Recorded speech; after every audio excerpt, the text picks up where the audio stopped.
We didn't even play that bad. Vietnam was denied World Cup qualification, courtesy of Japan. Not all too much of a surprise there. And believe it or not, there may actually be some light to take from this.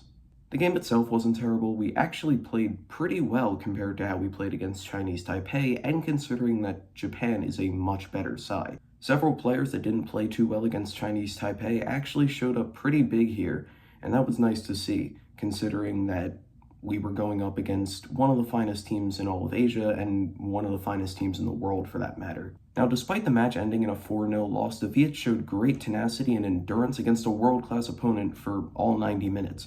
We didn't really have that sloppy play that we did against Chinese Taipei that cost us the match.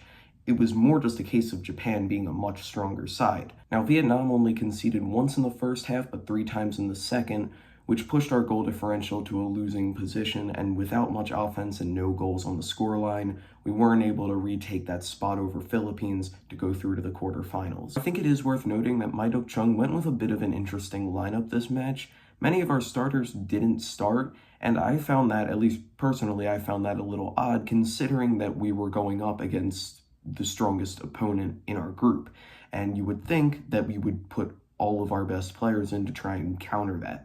But Mai Duk-chung made a few surprising decisions. For example, he refused to start Hun Yu, Pham Hai Yen, Tran Thi Tu, Hong Thi Loan, Kim Tan, Tan Ya, and instead opted to lead the attack with Nhan Thi Van Su, Vu Thi Hua, and Nguyen Thi Toi Hang. Not only that, but the players like Tran Thi Tu, Pham Hai Yen, Tan Ya, and Kim Tan didn't see the pitch at all this match, and players like Hun Yu, Hong Thi Loan, and Zong Thi Van didn't see the pitch until much later in the match, like final minutes. Now, this isn't to say that those decisions were necessarily bad. I saw the lineup that morning and thought, Mai Duk-chung, he's a very good coach. He always has a plan or an idea or a strategy that he has in mind that he's going for.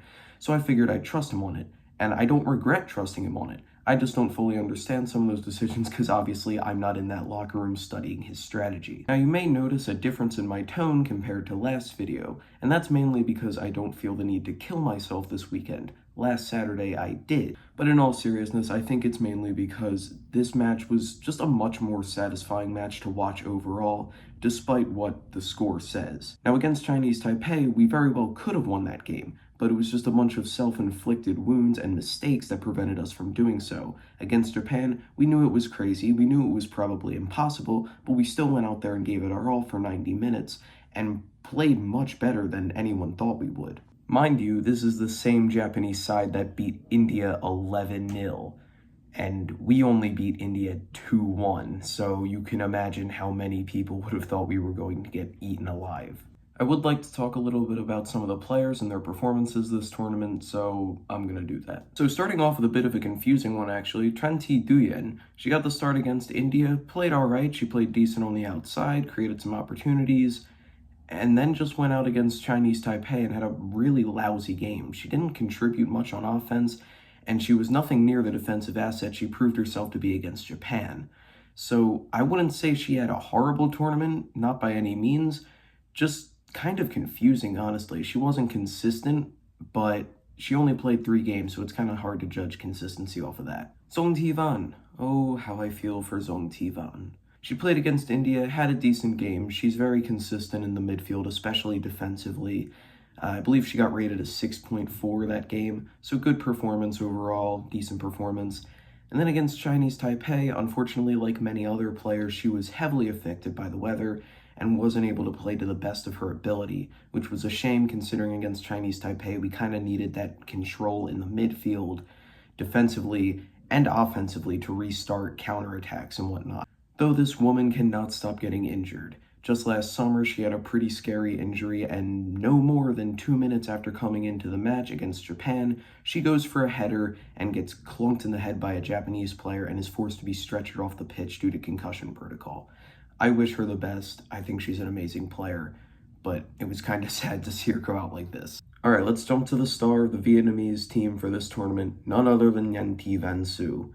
Really great performance up top, 2 goals obviously, brought us home the win against India, And even against Japan, she was that really good attacking outlet up top, creating so many opportunities offensively, and even had a shot on goal against Japan, which for us is a much better stat line than against Chinese Taipei. I had made a mistake in my previous video. We had 0 shots on goal, not a single one. So overall, she probably has the most to take home from this tournament. Like I said, really solid performance, 2 goals, did a great job being that attacking outlet. She just didn't really put the team on her back and carry us through the group stage when the squad was struggling. Though, I don't really blame her too much for that. That's not really her role in the team. You'd expect that more out of a Pham Hai-yen or a Kim Tan or a Hun Yu, or if we're thinking back, a Toi Trong. But like I said, that's not really her role in the team, but still, really great tournament for Nhan Thi Van Su, and a good outlook for the future for her. She's still young, she's only 24, so I'm excited to see her play more in future tournaments and matches. Moving on to Lei Thi Diem Mi, now she's a bit of an interesting one as well. She didn't have the most remarkable tournament, nor did she have the greatest performance against Japan. She didn't play horrible, just kind of mid-tier football, but I feel like there is some stuff to take away from this for her. I feel like she's been the unsung hero of this backline for a long time now. Now, that isn't to put down any of the other defenders on that backline. They're all wonderful players, but I feel like sometimes she doesn't get the recognition that other players do, and she's also been a workhorse back there for a long time. So even though she didn't have the most breathtaking performance in women's football history on that backline against Japan, she did play solid, she went out, she fought hard, and that captain's armband was a long time coming and well-deserved for Lei Thi Diem Mi. I was really proud just to see her out there with the captain's armband for once. It was a cool sight to see, I have to admit. All right, now last, but in no way least, the most surprising of all. Ladies and gentlemen, I present to you Kong Thi-hang. Kong Thi-hang, take a f***ing bow. Nothing short of incredible back there against Japan. Outstanding saves. World-class stuff. Now, this was probably the thing that surprised me most from My Duk-chung's lineup going into the match against Japan. Kong Thi-hang was not necessarily the person I expected to be between the sticks that game. I expected the veteran Kim Tan. I mean, I think most people did. I think that's safe to say. But Kong Thi-hang proved herself to be an extremely worthy keeper and a formidable opponent for any striker. Now, the uneducated mind will look at that scorecard and go, that says 4-0, 4 goals conceded, not good, not good, not good. Hence why they are uneducated. Just take a look at some of the saves she made that match. And considering the quality of Japan's team, that is a huge feat. Shimizu's cross, and the volley is saved brilliantly. Kong Thi-hang with one of the saves of the tournament. Wow, what an incredible save at close range too. Pinging the ball around. Hamano's cross, and another brilliant save. Ueki denied, and Kong Thi-hang is producing an excellent display for Vietnam in goal. Nagano, and now Ueki, and parried away. Been sliding across the face, but the goalkeeper not taking any risks. Kong Thi-hang has done it again. Miyazawa working with Tanaka. Great sidestep. What a goal this would be, and it's met by a good save instead. Kong Thi-hang makes the point-blank save from Mina Tanaka. Fujino. Tanakawa able to roll in the area. It's Tanakawa, and an excellent save. Tipped around the post by Kong Thi-hang. Yeah, another one for the highlight reel for Thi-hang. She gets down really, really low here. She probably sees it a little bit late too, but her ability to get down, it's a powerful shot. That is a fantastic save. Overall, Kong Thi-hang impressed me, and I think impressed many others with her performance against Japan, considering this is the same Japanese team that just put up 35 shots against India, scoring 11 goals. So for them to do something similar against us, firing off 27 and to only score 4, was sensational and ultimately comes down to the hands of Kong Thi-hang. Like I said, unbelievable stuff. She earned my respect this game. Now, dream scenario for this team, at least for me, is that Tuitsong never retired, Toi Trong never stepped down, and time just kind of freezes in a way. My Duk-chung is still the coach, and this just is the national team. We watched them win, we watched them lose, we watched them draw. Heck, we might even watch them qualify for another World Cup. Who knows? But nothing changes. This just is the national team. But unfortunately, I'm not a wizard, or at least not a high enough level yet, so I can't freeze time like that. Which does mean we're going to have to bid our goodbyes to a good amount of these players. So starting off, actually not with a player, but with the coach, Mai Dok-chung. I know you were here and then left, and then were here and then left, and then came back again, all that great stuff. But regardless, you were an amazing coach. You did amazing things with this team. History for Vietnam. You took these players and pushed them beyond what they thought they could be because you knew what they could be. Remarkable stuff. Hats off to you. You're 74 now. You deserve this time off for good now. You've earned that through the many years of your dedication and hard work with this team. Like I said, well earned, my friend. Hats off to you. You will be missed, but you'll never be forgotten here. Made her first cap in 2014, had some struggles, grinded her way up to a starter over the course of 5 years. Tran Thi Kim Tan.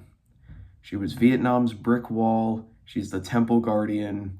It'll be a sad day when she retires. Now, I have a personal bias towards Kim Tan as she is my favorite player, but regardless of that, she worked extremely hard to be the keeper she is today. I mean, she helped lead Vietnam to a World Cup, and at that World Cup, she had some amazing moments and memories, like actually iconic from the group stage. Now, she is only 32, so she does have some potential time left if she were to continue playing for the national team, though unfortunately I think it's more likely that she would be to retire sooner rather than later. All good things come to an end. She was Vietnam's rock-solid keeper for a very long time. There's nothing much more we can do except salute her and all of her great efforts for this team. And finally, we have the Queen of Southeast Asia herself, the Ronaldo of Vietnam, the greatest Vietnamese footballer to ever live, Huyen U. She was legendary. And let's be honest, she earned every bit of that title. There was something different about her. Maybe it was her childhood, maybe it was her achievements, maybe we'll never know. But every time Huyen U stepped onto that pitch, you knew something special was happening. The things that she did on that field were unbelievable, sensational even.